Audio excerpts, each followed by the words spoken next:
Bonjour, bienvenue à toi. Je suis très heureuse de te retrouver aujourd'hui. Et si tu passes par là pour la première fois, je suis très heureuse que tu aies pris le temps de cliquer et surtout marquer ton intérêt pour ce qui va suivre. Alors, comme le titre l'indique, aujourd'hui on va parler de quelque chose d'assez sensible pour certains ou alors quelque chose d'assez intriguant pour d'autres. On va voir dans quelle mesure on est capable de mettre en place un projet de construction lorsqu'on a zéro. Non, on va pas dire ça. Lorsqu'on a zéro, on peut rien faire. Lorsqu'on n'a pas ou très peu de moyens.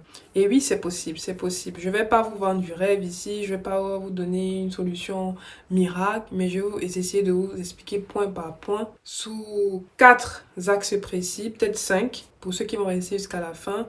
Comment est-ce que vous pouvez envisager votre projet lorsque vous avez très peu de moyens? Oui, c'est possible. Alors si c'est quelque chose qui t'intrigue, reste juste après le jingle.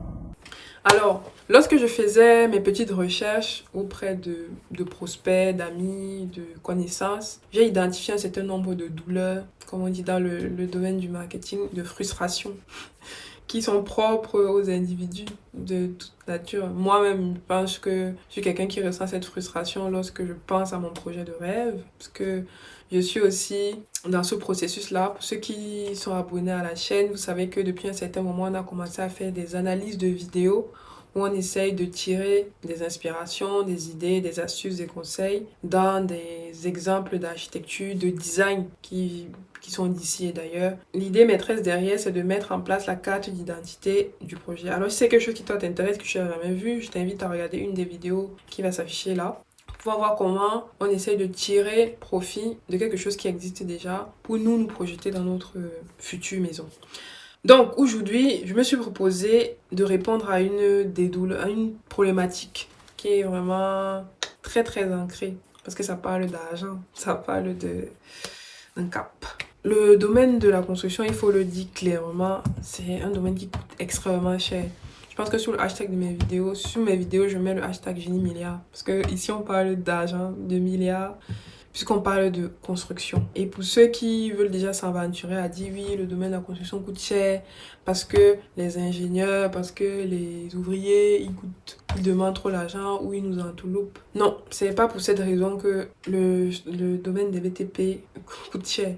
Foncièrement à cause de la matière première. La matière première, c'est tout ce qui est gravat, sable, alluvion, tout ce que vous mettez comme matière pour pouvoir bâtir une maison, l'édifice.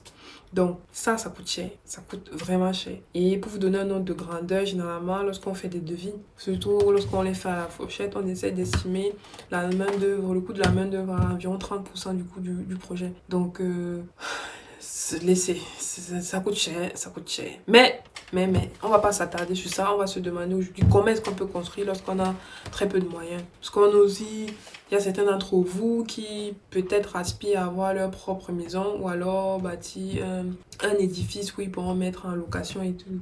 D'ailleurs, ça me fait penser à un sondage assez intéressant que j'avais lancé dernièrement sur mon WhatsApp. J'ai environ 1000 contacts, donc dites-vous bien que j'ai un large auditoire. Et j'avais demandé, parce que j'étais tombée sur une vidéo assez drôle où un bailleur venait réclamer le loyer à son locataire et c'était assez virulent et drôle à la fois. Et donc j'ai demandé à mon auditoire, est-ce que vous souhaiterez être locataire, ou alors devenir bailleur. Et je vous laisse deviner à quel point les réponses étaient assez intéressantes.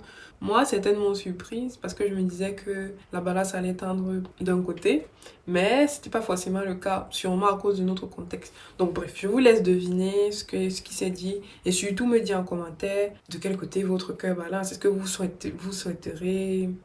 voudrez, est-ce que vous voudriez rester locataire à vie ou alors devenir bailleur ou avoir votre maison, tout simplement. Donc ici, Pour ceux qui vont répondre dans les commentaires que oui, ils souhaitent se construire, avoir leur projet de rêve ou bien devenir bailleur, la vidéo est faite pour vous parce que je vais vous donner 4 étapes essentielles pour pouvoir vous construire, sinon 5, pour pouvoir envisager votre projet et le rendre réaliste, le rendre factuel, le rendre concret lorsque vous n'avez très peu de moyens. Et il y a un mot-clé qui va sous-tendre tout mon propos. Et je vous laisse deviner le mot-clé pour ceux qui arriveront à la fin de la vidéo. Bien assise pour travailler sur le sujet et préparer la vidéo. Donc j'ai essayé d'énumérer les 4 étapes en essayant de voir ce qu'on est capable de faire dans notre contexte. Et surtout, comment est-ce qu'on peut se construire quand on n'a pas d'argent? Ça, c'est la question qu'on se pose. Comment est-ce qu'on le fait? Alors la première étape, c'est de bien évaluer son projet, mais bien évaluer votre projet en fonction du niveau de vie. La deuxième partie de la phrase est très cruciale. En fonction de votre niveau de vie, parce que vous n'allez pas faire un projet qui dépasse vos moyens, qui est exorbitant, qui ne sera jamais réalisable. Ici, on veut du concret, on veut faire des choses qui sont réalistes, on veut aller au but. Et donc, ce que je disais, c'est que dans cette partie-là, c'est qu'il faut rester, je ne vais pas dire humble, mais il faut rester mesuré. Il faut se dire, lorsqu'on est en train de bâtir la carte d'identité du projet, pour ceux qui me suivent depuis un moment, vous savez de quoi je parle. C'est-à-dire un ensemble d'éléments que vous avez notés par-ci, par-là, les inspirations. D'ailleurs, vous avez retrouvé certains conseils et astuces. Si vous avez regardé les précédentes vidéos de la chaîne, je vous laisse certaines là. Et le premier pas, notre projet de rêve, c'était de bâtir la carte d'identité de nos prochains. Je vous ai demandé de rêver lors de cette étape-là. Rêver de villa, de palace, si vous voulez. Mais ici, je vous ramène sur terre, je vous demande d'être réaliste. Prenez cette liste et vous dites-vous, qu'est-ce qui ne peut pas cadrer avec mon niveau de vie? Qu'est-ce que je peux ou ne peux pas me permettre? Mais si vous estimez qu'il y a certains éléments qui peuvent être adaptés à votre niveau, vous les laissez parce que ce sera important pour la prochaine étape.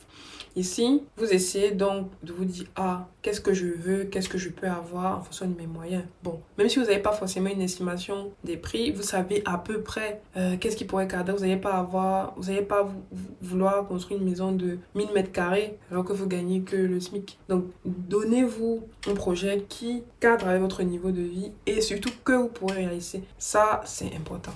Et donc, la deuxième étape, c'est de se fixer un horizon de réalisation. Pourquoi c'est important? C'est parce que sans jalon, sans deadline, sans horizon, comme je répète le mot sans horizon, vous allez naviguer à vue, vous allez vous dire, oui, je vais me construire quand j'ai 50 ans. Alors que si vous dites, j'ai besoin d'être dans ma maison lorsque je vais me marier avant mes 35 ans, que lorsque j'ai mes 2 enfants, on soit déjà chez nous, vous avez un horizon qui est très clair. Vous donnez maintenant la date, vous dites dans 5 ans, dans 7 ans, je vais être chez moi. Là, c'est quelque chose que vous avez défini et qui vous permet d'organiser le reste de votre vie en fonction de ça.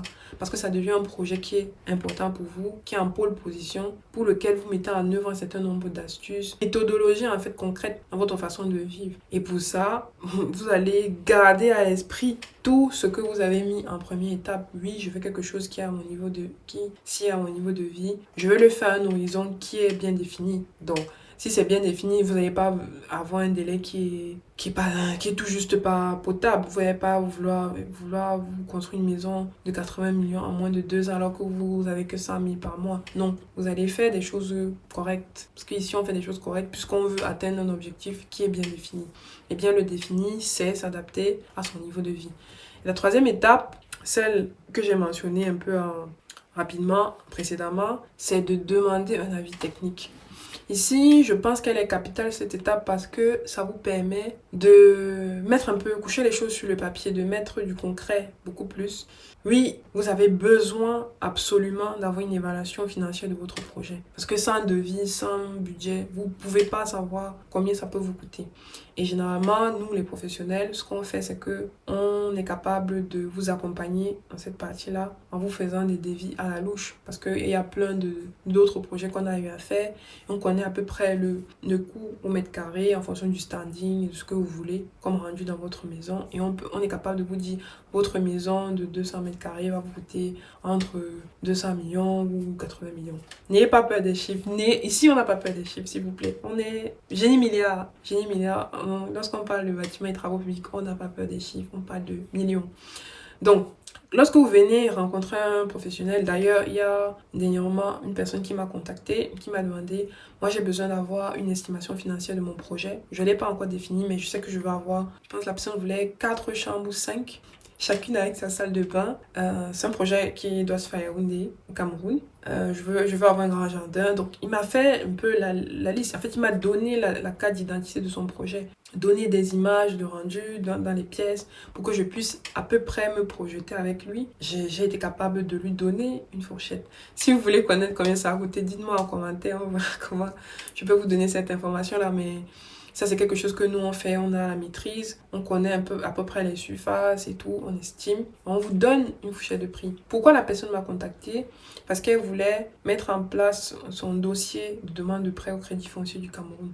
D'ailleurs, dans une prochaine vidéo, j'essaierai de vous montrer quelques astuces pour pouvoir financer vos projets, que ce soit des crédits, des tontines, du love money. Comment est-ce que vous pouvez, quelles sont les étapes que vous devez mettre en place pour pouvoir avoir à la fin un financement de projet. Et aussi, quelles sont les différentes astuces qui existent dans notre contexte, puisque le domaine bancaire n'est pas forcément bien développé. Peut-être je vais plus m'appesantir sur le Cameroun parce que c'est mon pays, je maîtrise un peu plus comment ça se passe, quelles sont les démarches à suivre, quel organisme aller contacter. Et comme ça, vous aurez plein d'informations pour toujours aller plus loin, quoi. Parce que nous, on va arriver au concret, on veut construire cette maison de rêve.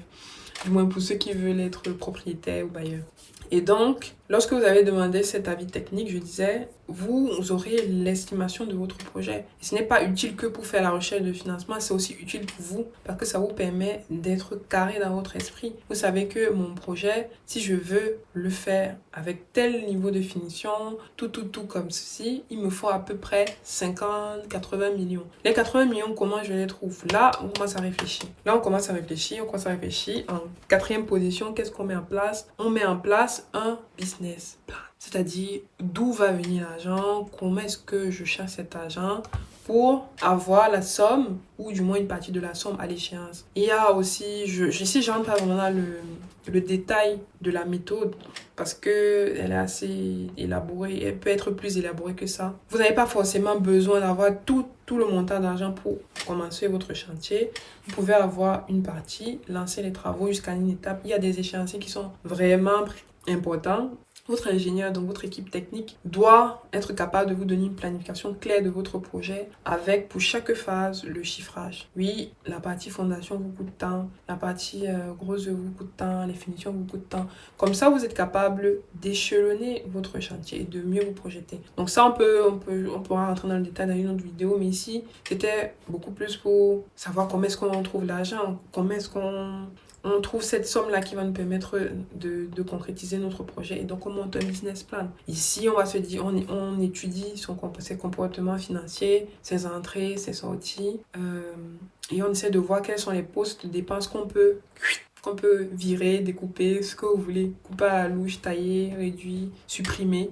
Ça, c'est quelque chose qui est assez fait en Europe, surtout où vous avez la possibilité de faire des demandes de prêt pour acquérir des biens immobiliers. On décortique systématiquement vos relevés bancaires. Ah oui, donc tu es parti faire du shopping à telle date, tu t'en as découvert à telle date. Et là, c'est des mauvais dossiers, c'est du rouge, ça ne passe pas. Donc, vous devez même vous mettre dans cet état d'esprit. Vous devez analyser vos dépenses, commencer à restructurer votre manière de fonctionner.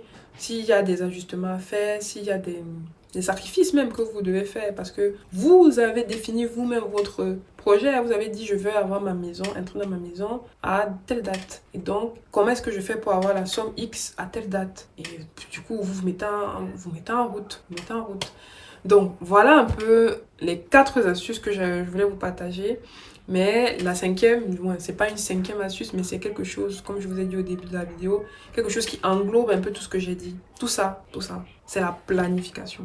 Il n'y a pas de magie dans la vie. Vraiment, quelqu'un qui souhaite arriver quelque part, c'est qu'il s'est vu là-bas. Il s'est dit, je vais y aller, je vais y être, je veux être là-bas, voilà comment je fais. Qu'est-ce que je mets en place pour ça? Tu planifies ton projet en fait. Tu te dis, j'ai tel objectif, j'ai à telle échéance.